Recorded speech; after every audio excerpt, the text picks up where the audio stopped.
You know what I heard about this one? It's like, who's the worst group you ever worked with?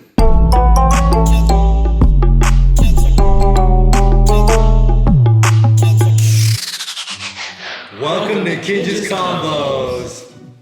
Brought to you by Kinjabang Noodles. 100% plant-based, air-dried, never fried. Hashtag feed the revolution. Today, we get to talk about some K-pop. Yo, K-pop. You guys realize that for like the past decade, all of us have been like choreographing for K-pop and stuff like that, to the point where like I feel like we've done like a bunch now, but we like never talk about it.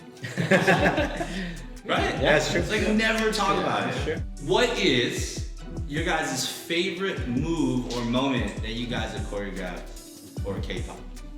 I have a couple, but what sticks out, I guess, when I did wedding dress for 10 years.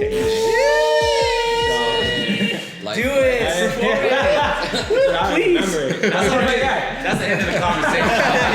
It was over. Classic. There was choreographed by me and Sean Evaristo. Shout out to Sean, but I did the chorus part, and yeah, it just kind of just happened organically, and I didn't realize after all the like retweets when I was still using Twitter, just how big K-pop is, and then I didn't know what I was getting myself into while making it, like it was gonna be some crazy like move or anything. It was just getting done. That's how I felt at that moment. As a wedding dress, we wanted something like that was catchy, that people can do at home, and that's what came out. K-pop classic. Yeah, correct me if I'm wrong, but I feel like that set the tone for the culture of like K-pop and choreography. Man, that's crazy. Straight up. Not just saying that because I'm not, I was watching. And I feel like that was a big evolution too, where I feel like even K-pop before wedding dress, like choreography was always such a big part of it. But I feel like even just the timing of our era, that was like kind of a good stamp of like, this new era is here. Crazy, here to man. stay. Yeah. I didn't know what K-pop was like 10 years ago until I feel like Taeyang and like Sean and Lyle doing all this stuff, and you don't realize how big it is until you create something for like a K-pop artist or group, and then you start getting comments. DMs, just things like retweet or just blowing up on that sense. Yeah. And I think my first real realization was when me and Anthony actually went to Seoul. We went to Korea to work with this boy band, an upcoming boy band, and we were like in our hotel, and we look out the window. Before that though, like that's just a natural thing. I guess on like the weekends, people just go out and they perform K-pop routines, and then and they just dance because they want to dance. And then people walk by, they stop, they chill, right? And I remember being at the window, and I was like, "Yo, Vinh, look, people are dancing K-pop outside." And then I was like, "Dude, wouldn't it be crazy if it was like our choreo?" And we look, and we're just like, "Wait, we know those moves." Oh my God, they're doing it! And it was crazy. Like it was the big moment where just so many people are around watching it. We're like, this is huge. I think that was it. It was something from Icon. It was a love scenario. It might have been Love Scenario. Yeah, One I of remember those. that just being like probably same. Actually, the biggest blow up of my entire life on K-pop work. Because obviously we see it through social media, but to see it actually in Korea, we're like, oh my God, this is huge. And we knew at that exact moment, being on like that 16th floor of that building and just like looking over, we knew in that very moment, none of those people knew who the we were. And they never will. You guys should have just went down there and just like, Dude, no, that's the beauty. But if you do it, they'll be like, you just learned from the video. Yeah. Somebody outperforms us, we're like, damn, that was good. Yeah, you can't even hate on it. But I think one of my favorite K-pop moves that I think I've ever made, it was when one of my first jobs, it wasn't that good, but I tried my best, and it was like when you're young and in the game of like being a K-pop creator, like I'm just gonna throw everything out. I'm gonna try to make it dope. I'm gonna kill it. And the one move that stuck out and that they really loved was actually one that kind of just came up on the spot. And just like finding the feel good like flow of it, and it was this one part. It was the easiest thing. We just went like this. And that was it, and they like loved it, and I was like, so you don't want like You know. Wait, what song group was that? That was "To Fire" by BTS. Yeah, and it was like one of my first ones. I was like, just tried everything, but that's what stuck. Yeah.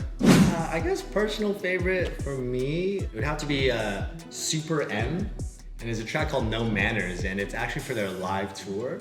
Oftentimes you don't get to meet the artists, and this was a scenario where we got to create using these ramps, and Super M was also on their US tour, and so we actually got to, once we finished our rehearsals, the last rehearsal they were there and we just taught it to them. Dang. And so we each one of us got to teach each guy their track, and so they're literally sitting there in front of us. Okay, shout out Rino Nakasone, who was the director, or one of the directors on that, and she just said, okay, so they're gonna watch you guys do this performance. And so literally we were like, oh, okay, all right.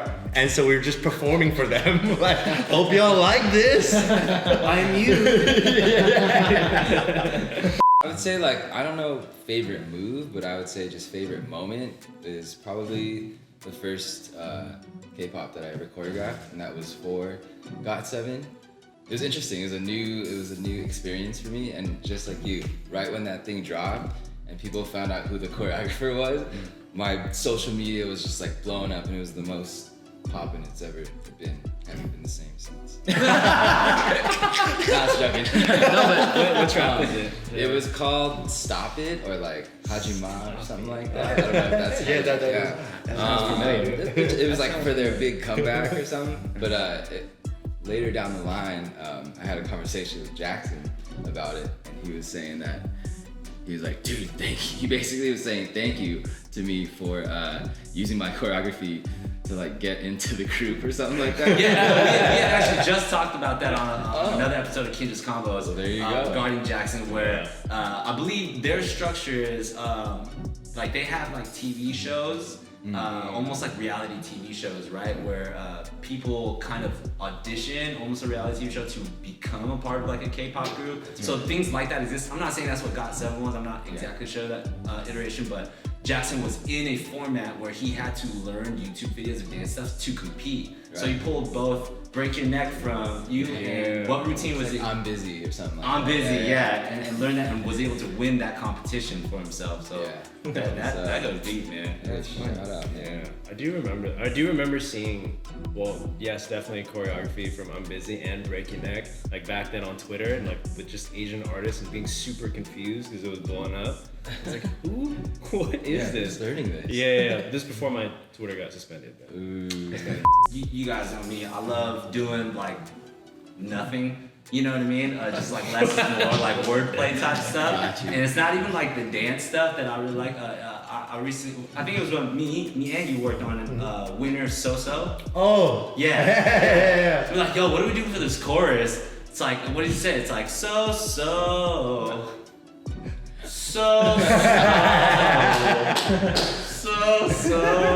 And it just kept going, and then it stuck. And then I remember seeing the BTS of Winner talking about that music video, and they were just like, yeah, you know, this part right here, it's like, it's our style, you know, it's our identity to play with words. And I was like, heck yeah, dude, take that.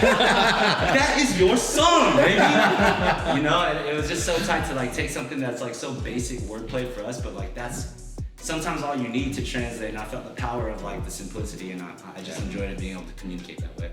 It's always that easy stuff that kind of like really connects, right? As far as just like the steps, and sometimes I'll make like two different versions of it. One that's like, I feel like I think I can see it like heavily choreographed, or I can see it actually just a simple move. And usually when that comes, it's like just waking up one morning, I know I have to like push it that day. So let me just get up and just do this little simple movement, and then that's the one they use.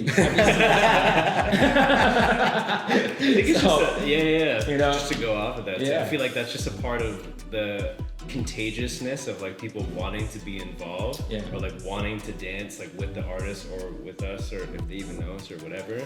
But I think that it's cool. Even just shout out to all the K-pop fans who we see. Like you guys just doing our moves and like tagging us, like that's all love. And I think that's like so dope that we could share that together.